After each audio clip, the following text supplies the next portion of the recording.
I want to use the little bit of time that we have left to talk about electric vehicles. Mm-hmm. Natalie, you recently had your last Audi was an e-tron, and fascinating. Number one, the comfort level and the performance of these electric vehicles is pretty amazing. Before we go on there, can we just say one thing, just real fast, as we're moving into this, is that in the Treasure Valley, there are so many Audis, many Audis, and we get that all the time, actually. All the time, and I drive an Audi, and because of what I do in social media, I have people ask all the time, why are there so many Audis? And I guess I just didn't realize that wasn't the thing, but I think in other cities you might see more BMWs, more Lexus, but statistically, I didn't know this. But so we lead, yes. We are for 5 years running, and for Idaho registrations, Audi has been the #1 premium brand. I'm not just saying that, guys, it's the truth.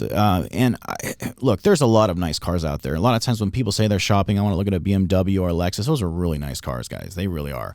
I just think for this particular area, the reason we have customers that come in and go, gosh, we're curious. We've just come in. We see so many Audis, and we just want to know what they're all about. They're not previous owners. They're just curious.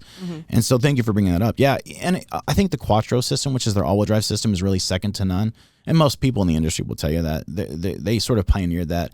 They're incredible in the snow, and their technology, they're just light years ahead of everybody. They're I don't know if you know, but a lot of the cars that have the LED lights that go around the headlights, Audi did that years ago, and their virtual cockpit, so they have some really cool tech in them that sort of they get first, and they're, to be honest, guys, what we hear most of the time is, gosh, they're just sexy cars. They're look so good, sexy cars. And so it really helps us. I always tell my guys, let the car be the star. So yeah, you're right. In some other cities, Audi is second or third, but in this particular area, I think because we do get some snow, and I just think we also have a really nice, easy process at our stores. So yeah, Audis are hot. Yeah, they are sexy. I mean, I've been driving Audis now for 3 years. Yeah. I'm like, that's like that. I cannot imagine. They're not for everybody, and really? there's, I'd like to think they are. Truck. Yeah, some folks, and I'll tell you, there's some people that say, hey, we really like that really floaty, sort of feathery, floaty feeling. And I said, well, guys, this might not be the right car then. What? Well, go get a Lexus, because that's what they're good at. They're really good at giving that feeling of just kind of floating. Audi's going to give you a little bit of feedback. It's sporty. It's fun. It's power. They're a power brand. They like to give you a lot of performance. And yeah, so that, it's different strokes for different folks, different horses for different courses. Or different courses for different horses. How long can we go with this? Yeah. So electric. Back to the electric. Yeah. One of the things that we saw, this was our first electric car, is it took a little bit of work to even charge this thing up. We had to get like a special outlet installed in our garage, and that was no joke to have to do that. Honestly, though, that was like the minor thing, because once we started getting the bill, I don't know that our bill, I kept thinking that, okay, well, we're going to have an increase in electricity to offset the reduction in gas price. We barely saw it. Yeah, it was negligible. It felt incredibly efficient and cost effective when it comes to that. So, and I drive a lot. So I drove the e-tron, and I would just charge it every night. And I drive everywhere in the Treasure Valley, and so I was using a full charge often. And yeah, I was taking pictures of our bill. I'm like, this is bare. I mean, it's like 20%. Well, not even 20%. Like it would. You couldn't even tell. No, there was like $30 more maybe. So that was really cool to see. But the range was significant. Like we had not done our due diligence in understanding what it was going to take an electric vehicle long distances. We had to go to Salt Lake once, and we ended up having to really do some research on the road, getting to Twin Falls to figure out, well, hold on a second, charge times. There's a lot of stuff that you have to know about before you start going long Range distance. anxiety is a real thing, you guys. It really is. And the electric revolution is in its infant stages still. It's a little bit, it's almost a toddler now. And what we're seeing is people are very interested in them, very much so. They like the idea that, my wife has an electric car. And I asked her, I said, she's pregnant. We're about to have another baby, and congrats. Thank you. About to probably get a third row car. And she goes, well, is it electric? I go, well, not yet. Why? You really like your car? She goes, the number one thing I like about my electric car, number one, like for sure, and I wasn't expecting this at all, but the number one thing I wanted that I enjoy is that I don't have to go to the gas station. I go, what's wrong with that? I don't having to like go and pull away and then get out and touch things that I don't know who's touched what, and there's gasoline on my hands, and and then I have to go, and I don't want to do any of that stuff. No, I just get to go home, plug in. For her, she just plugs in about once a week usually, so because she just bops around town. But so those are the cool things about it. Well, your point actually is interesting because there is a real honest to God range anxiety that is, and I've had it myself. Because then you're like, well, if I do want to go to Salt Lake, I kind of have to plot and plan. All right, where's the charger at? Is it a level 1? Is it a level 2? Is it a level 3? And when I say levels, guys, what I'm saying is that how many kilowatts it can charge per hour. So if you're able to get, we have level 2s. At my house is a level 2. And so I had an electrician come by. It was honestly not very much money at all, $150 for him to do it for me. And he just simply set up a receptacle with a 50 amp breaker. So it's a 240. It's a 240 volt. And so if my car's completely empty, and it takes about 4.5 hours to 5 hours to charge to full. Okay, so really it's overnight.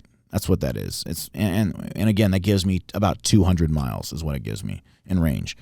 But if you're taking a trip, you don't have to stop 2 or 3 times. And if these are level 1s, then you get to do it for 20 minutes. But if they're level 2s, you're stopping for 4.5, 5 hours. That's not really ideal if you're trying to get somewhere. So eventually, as cars, and we'll see this in the next 5 years for sure. I've already seen it. They're going to have range over probably they'll get to 350, but once they exceed 400 miles, guys, I think it's going to be such a game changer. Right now, if you purchase an electric car, there's a tax credit you can get. $7,500 is what ours is. That is a federal tax credit for buying an electric car. Now, I think probably as more and more of these become popular, it's probably going to go away. So that's a nice incentive to buy an electric car right now. So, and also charge times, how long it takes to charge them is also going to have to get, once they get those down to, let's just say 20 minutes or less for all levels, it's what we're going to see. Now, certain areas though have struggle with infrastructure, like Germany, for example. It's hard for them to make chargers everywhere. So they're actually experimenting. This is true. They're experimenting with having a way. It's not on the road yet, but they're experimenting with a way to where they can charge your vehicle as you drive it and actually charge you as you drive. Like when I say charge, I mean monetarily. So like as the wheels connect to the road, it can receive a charge like wireless charging. It's like wireless charging. Like wireless charging while you're driving. I read an article about this. Making roads like that. So that's probably a realistic idea of the future. Is that. And so I don't know if we'll see it so much in the States, but in other areas that are very space contained, that's a real possibility. It's feasible. Okay, Yeah. So who is an electric car in the Treasure Valley? Who does that work for? I mean, I know it worked for me personally because we had a second car for It's long for those distance people. driving. If you have a second car that's fuel, that's roomy, it's really for those people because then you're able to have a car that literally, like you said, it's negligible in the electric bill. I actually had one of my salesmen do a bit of research, and he contacted Idaho Power, and he talked to this other person in Sun Valley, and they got this thing pretty well pinned down to where if you charge, and it's from 0, so 200 kilowatts. If you go from no charge to a full charge at peak times, it's about $7. Okay, is what it costs at peak times. But you can set up your thing so that it charges at 2 in the morning, 3 in the morning. And then it's about half that. So really, it's about $3 per charge. So it's about $3 to drive 200 miles. That's what it is. It's crazy. Yeah. I mean, we drove our e-tron everywhere we went. I mean, we always chose that car. Well, and also it was an incredibly sexy bitching car. I liked driving it any chance I get. But and they're powerful too. People, it's electric. It must be gutless. No. Oh, it's oh my gosh. People don't know. I still sweat thinking about my driving with my wife. Wait, shut up. Why does everyone say that? I drive normal. Yeah.